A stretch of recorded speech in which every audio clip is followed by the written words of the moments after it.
here. Just want to clarify a few points of what's going to happen in the detox in September. Okay, why 1 month? Well, a month is a manageable time period. Okay, you're going to need a little bit of time to adjust. I've just completed the month of this detox myself, so this is my experimental month is over, and it's taken a month for me to really feel the benefits. There were 1 or 2 moments where I didn't feel so great on this detox, I have to be honest, and for that experience I'm going to hopefully help you to avoid that happening for you. But it's taken a month to basically clear my system out, and it's a manageable amount of time. It's a good goal setting period of time, a month. It's, you know, if I was to say to you we're going to do this for a couple of weeks, it's not enough time. If I was going to say to you this is it for the next 10 years, you're going to say, don't be silly, it's ridiculous. Or is it? Okay, so it's a realistic time to feel the benefit. When we start to heal the gut, when things in our gut are not the bad guys, they're called pathogens.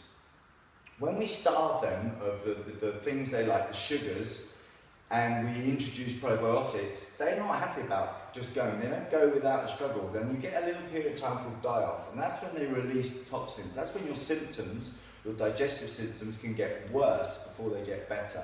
Okay? You're going to get an experience of die-off. People that take probiotics and start feeling rubbish and say it's the probiotics, no, it's not the probiotics. It means you've got an issue. And the worse the die-off, the bigger the issue. A couple of times I upped my probiotics too quickly, and I made myself a little bit poorly, so we're going to try and manage that really well and keep this to a minimum, but you're going to get a period of die-off, okay? And this is, you know, it's a good period of time to, if you try it and like it, why stop? You know, why stop at a month? If you feel better at the end of the month, why go back to eating foods that are going to cause you harm? Why not stay on the foods that are going to be good for you? And that basically ties into the list. You've got a big list out there of what foods are allowed. Now in the first month, that's going to be quite restricted. But if this detox works, why then would you want to go back to eating problematical foods? Now of course we're not going to allow treats now and again in our lives. But the whole point of what I'm trying to get at here is toxicity. Now, if you don't think you need a detox, you're wrong. Flat out wrong. If you don't think you need probiotics in your diet, you're wrong. The fact of the matter is, if you're eating meat from a supermarket, you're taking antibiotics. They don't wait for the animals to get sick anymore. They give the animals as a precursor to them getting sick, antibiotics, growth hormones, synthetic this, synthetic that, in order to make more money. It's all about money. The food chain is all about money, and when money is the driving force, problems are going to occur.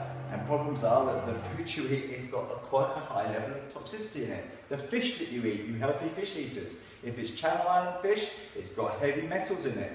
You know, I don't like giving nice people bad news, and most of you guys out there are really, really nice, but this is the reality of the world in which we live in. Martin, the chiropractor, told me a really interesting fact. So, there's a Norwegian guy who's discovered 80,000 new synthetics on the planet that we know nothing about. Well, he's managed to test 5% of them. 5%, that's 95% of 80,000 man-made toxins, if you like, synthetic stuff we don't even know what it does, he's tested. Out of that 5%, he found 400 were known to be carcinogenic, okay? He got the umbilical cord of a newborn baby, tested the blood, and found 284 of the known carcinogenic toxins. So in that blood, there would have been thousands of these synthetics that we haven't got a clue. And they're in everything, those things that make the air smell nicer, your Febreze, all this chemical stuff that's flying around in the air, the stuff we clean with, it's in our food chains, it's absolutely everywhere. And that number is growing daily. So if you don't think you need to do a detox for your health, you're flat out wrong. And this is not going to be a month-long thing. What we're going to try and do is make it long-term sustainability, so that you know you can do this for your life, because there's no point in doing a really hardcore detox and then coming off of it and being toxic. What's the point of that? That's a yo-yo diet type thing. This has to be sustainable. It has to be that you're detoxing yourself for life, because you're exposed to the toxins. Don't go on holiday and give you a break so you can then detoxify yourself. No, they're there all the time. So we've got to detoxify them all the time. That's why the list of food is so long, because, you know, it's okay to have a glass of red wine now and again. In the month that's coming, it's not going to be like that. I'm going to do menus tomorrow. And the other thing is we need to worry about is, you know, you've got to find what works for you. These are not rigid rules that you have to follow what Johnny says, you know. I bend my own rules. If you think I'm the guru, the leader, I'll do something pretty rapidly to show you that I'm not. You know, you've got to be your own gurus, your own leaders. If you don't like celery in your juice, don't have a meltdown about it. Replace it with something green, you know. There's a flexibility in there. You've got to feel in and find what works for you. So, to recap, a month is going to be like an introduction into a new way of life.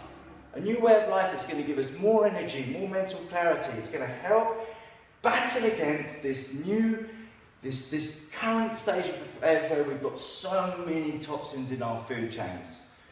Anything else, Marie, that I've missed? I don't think so. Okay, menus tomorrow. I will give you menus tomorrow. And the same applies, you know, if you don't like a food that I picked, you know, I'm going to make it pretty broad, say protein and vegetables, you know. But if you fancy eggs, chicken, you know, if it's on the list, it's fine. You know, the main thing is be aware that we're trying to get rid of the bad guys out of it, and that's the refined sugars, processed foods. If you just do that alone, you'll be doing your bodies a massive favour. Okay, thanks very much. See you later.